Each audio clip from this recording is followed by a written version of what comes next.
Welcome to Links and Locks, Action Network's golf betting podcast presented by Bet365. I'm your host, Andy Lack, and I'll be joined alongside Action Golf contributor Tony Sartori for these Best Bets episodes. And just like Jason and Ben have done the past couple of years, Tony and I will play 9 holes of golf today, giving our 9 favorite picks for this week's tour event, the Zurich Classic of New Orleans. Before we dive into this episode, a reminder that the Links and Locks podcast is presented by Bet365. Bet365 doesn't do ordinary. That's why you get more boosts with them than with anyone else. Every day, they power up the odds on hundreds of bets to give you a chance to win more. Bet365 boosts specific markets, your winnings, and even parlays, and they don't stop there. Keep an eye out for their biggest and best odds with the incredible Super Boost. Check out the boost and see why it's never ordinary at Bet365. Must be 21 or older and present in Arizona, Colorado, Indiana, Iowa, Louisiana, North Carolina, New Jersey, Ohio, Virginia, or 18 and older in Kentucky. Gambling problem, call 1-800-GAMBLER or 1-800-BETS-OFF in Iowa. Terms, conditions, and restrictions apply. Okay, Tony, we are on the first tee here for our Zurich Classic Best Bets. Get us started. Yeah, absolutely. So it feels almost poetic. We're gonna go 9 holes today because not a lot of markets are available for this tournament. We're gonna be mostly focusing on outrights. And I mean it kind of feels like almost a bye week on the schedule with the Byron Nelson coming up and the Masters and the RBC in the rearview mirror. So I'm excited to just have kind of a light but fun week this week in what is a unique event. But the first pairing that I'm going to target in the outright market is Tom Hoge and Maverick McNealy at 25-1. So Tom Hoge has been a ball striking machine this season. He's gained true strokes on the approach in 10 consecutive tournaments. He's made the weekend all 10 of those events, and he has 7 top 20 finishes over that stretch. He ranks second on tour in strokes gained on the approach, trailing only Scotty Scheffler. And we obviously know what Scotty is doing right now. Thankfully, in terms of betting, Scotty does have a well-earned week off this week, so I'm hoping the field will really kind of open up more, and we might get a more unique winner for the first time in a few weeks here on tour. And then on the other hand, you have Maverick McNealy, and I feel like he is a good high floor complement to Hoge, and that should create a good partnership. McNealy has made the weekend in 8 straight tournaments, 3 top 15 finishes over that span. I don't know if his ceiling is as high as Hoagie's, but I think his floor is higher, and I kind of just trust him more to kind of guide the group along while Hoge kind of makes the bigger approach shots along the way. So McNealy's going to bring that short game, which he's more well known for, and Hoge is obviously, I mean, the way he's playing, he's one of the best ball strikers on tour right now. So if you have that complement of a guy with a good short game, Hoagie's ball striking, there's a lot of ways that they can score on these holes, and so that's why I like them at 25-1 this week. Love that one. I'm going to stick in the outright market and the same tier of the odds board and go with Adam Hadwin and Nick Taylor and Hans 27-1 on Bet365. This is a team that finished runner-up at this event last year, and you got a lot of new teams in the field this week, a lot of players that have not proven that they can play well together and are able to channel that chemistry. This team almost won the entire thing last year, and both of them are playing some really good golf this year. I mean, I think you could even make the argument in the case of Nick Taylor that he's leveled up since his runner-up finish last year at the Zurich. He won TPC Scottsdale, the Phoenix Open earlier this year. That's another TPC style of course with overseeded Bermuda greens. And then in the case of Adam Hadwin, I mean, he's finished top 5 at Riviera this year. He's the #1 player in strokes gained total at PGA West, which is another Pete Dye design driver heavy golf course with overseeded Bermuda greens. So outside of their success at TPC Louisiana, these are the types of golf courses that both of these players completely raise their baseline on. You want them on overseeded Bermuda. You want them on driver heavy, easier scoring conditions, TPC style of architecture golf courses. So this is a slam dunk to me, in my opinion. I think this team wins the event this year. Yeah, absolutely love that. I'm gonna keep us in the outright market. I'm gonna go a little further down now, and I'm gonna go to the 45-1 range, and that's Thomas Detry and Robert MacIntyre. So Detry just put on a good performance at the RBC this past week, which is once again due to his putter. I mean, the flat stick's on fire for him right now. He's gained true strokes putting 4 straight tournaments, making the weekend in all 4 and finishing runner-up at the Texas Children's Houston Open during that stretch. So if he's going to bring the putter, what's Robert MacIntyre going to bring to this group? And to me, that's the driver. Both guys are big hitters. So I mean, they'll both contribute off the tee for sure. But MacIntyre has gained distance on the field in 9 consecutive tournaments. He's also gained strokes off the tee in six of his past 8 tournaments, and one of those was in Mexico, where MacIntyre finished in 6th place. So we saw MacIntyre burst onto the scene last year when he battled Rory McIlroy at the Genesis Scottish Open before finishing runner-up. He hasn't necessarily, well, he definitely hasn't reached that high of a level since that performance, but he's shown that the ceiling is there. So if he's going to contribute more off the tee, I definitely trust Detry's short game to win these guys some holes. So and finally, Detry also finished 13th here last year, albeit with a different partner. But now that was his first appearance in Louisiana, finished 13th, and now I think I kind of trust this partner more than his one last year. So at 45-1, I like the MacIntyre and Detry pairing. I'm gonna stick in the outright market again in that same tier of the odds board and go with Davis Thompson and Andrew Novak 60-1. I think both these players present a lot of upside. Novak's played some great golf this year. He's finished top 20 in 4 of his last 7 events, gaining over 3.5 strokes on approach in 4 of his last 7 events. And I think Davis Thompson can pick up a lot of that slack off the tee. Thompson's got plenty of power off the tee. He's one of the better drivers of the ball in this field, which is not Novak's strength.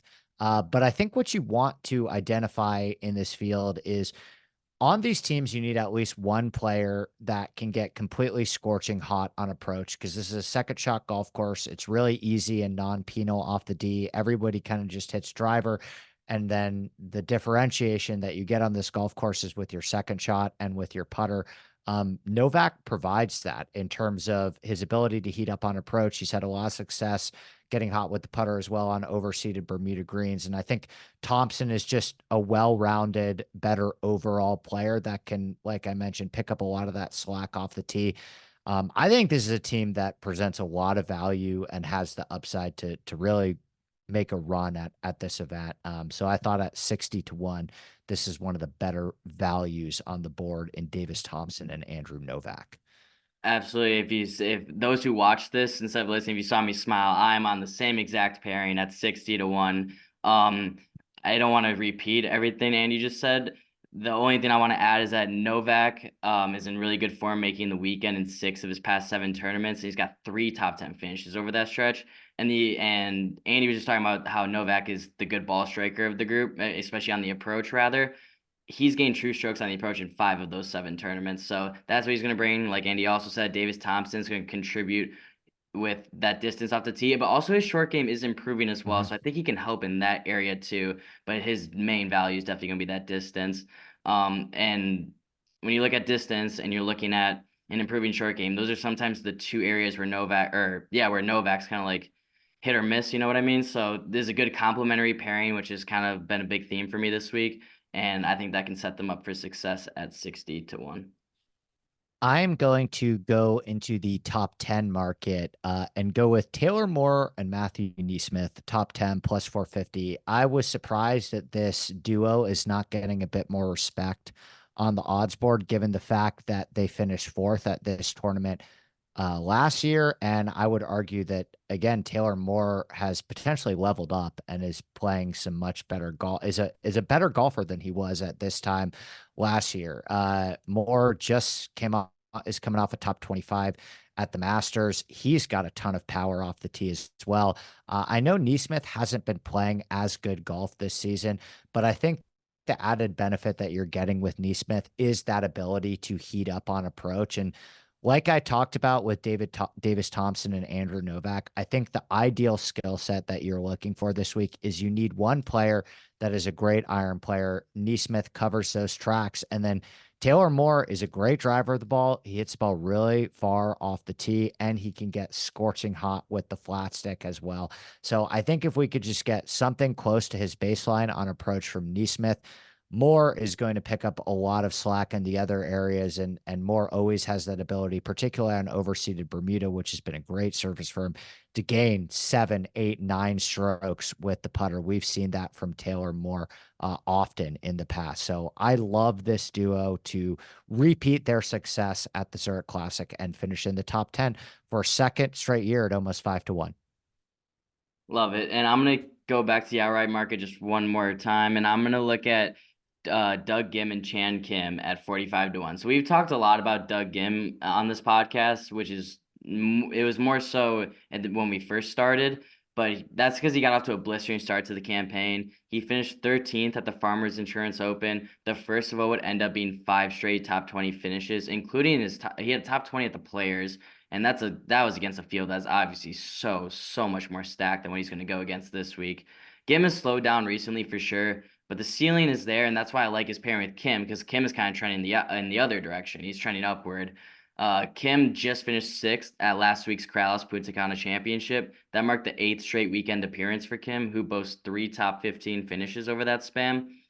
So the one like contrarian take to that is being like, well, how impressive is that Corrales performance? And like I'd see what you're saying with that for sure, but like I would argue that the field we're gonna see this week is a lot closer to the Corrales field than the field we saw at RBC. So if he was able to handle that field well last week, if he gets the help of Ghim, who can maybe show some flashes of what he was doing earlier this season, then I think this pairing could definitely find itself towards the top of the leaderboard come Sunday. So at 45-1, I like Doug Ghim and Chan Kim. I am going to go to the top 20 market this week for my final play of the week and give out Justin Suh and Rico Hoey plus 260 to finish in the top 20. We've talked about complementary skill sets a fair amount on this podcast already. And I think what Rico Hoey and Justin Suh are both bringing to the table are pretty unique and singular and different from each other. Hoey's a great ball striker. He's one of the better drivers of the ball in this field. He can get hot with his irons as well, but he is severely lacking in the short game and putting department. And if you look at what Justin Suh does well, Suh is one of the better overall putters in this field. He's had a lot of success putting on overseeded Bermuda greens as well. So I think if you can get into a situation where Suh is putting for Hoey on a lot of these holes, particularly an alternate shot. And you're getting the combination of those two complementary skill sets feeding off of each other. I think this is actually a pairing that can make some real noise, particularly at plus 260 in the top 20 market. Really not a high bar to clear when a lot of these teams on the back end do not even have two legitimate PGA Tour players anymore. And I think Suh and Hoey are both legit PGA Tour players that are on the rise. So I think as a pairing, considering their complementary skill sets, considering the power that Hoey brings off the tee and the putting upside that you get with Suh, plus 260 is my favorite play in the top 20 market this week. Yeah, I really like that. And then I'll round us out here on hole 9, and I'm going to go after a first round leader play. So this market is not yet available at the time of recording, and I'll be waiting to lock this in until tee times are published, and you can find my article for that here on the Action Network. But I'll probably take this as long as these guys are not like the last guys teeing off on Thursday, and that's Andrew Putnam and Joe Highsmith to lead after the first round. So Putnam enters this week in good form with 10 weekend appearances over his past 12 tournaments, posting 5 top 20 finishes over that stretch. He's a well-rounded golfer who is good in pretty much every aspect except driving distance. That's why I like, again, complimentary golf. That's the one thing I like about this pairing is one of the few things Highsmith is above tour average in is driving distance. And that's not to take away from Highsmith because he's a young guy, flirted with winning the Korn Ferry Tour Championship just this year before heading over to tour. And he's seen mixed results since then, but the ceiling's there. He finished 6th in Puerto Rico. He's young, so he's continuing to kind of learn how to be a tour player and learn how to improve. But that'll help being paired with Putnam, who's been around for a few years now. But at the end of the day, all we need from Highsmith is distance off the tee and some good scrambling probably. Because besides that, Putnam's got kind of everything else taken care of for this group. I don't think I trust this group. Actually, I definitely don't trust this group to take down the field over a 4-round sample size. But I think they have the toolkit for sure to pull something off on Thursday. So that will be my final play of the week.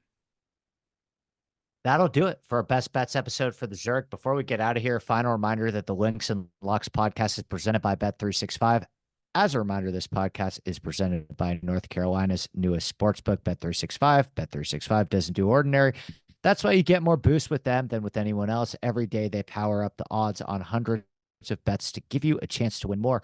Bet365 boosts specific markets, your winnings, and even parlays, and they don't stop there.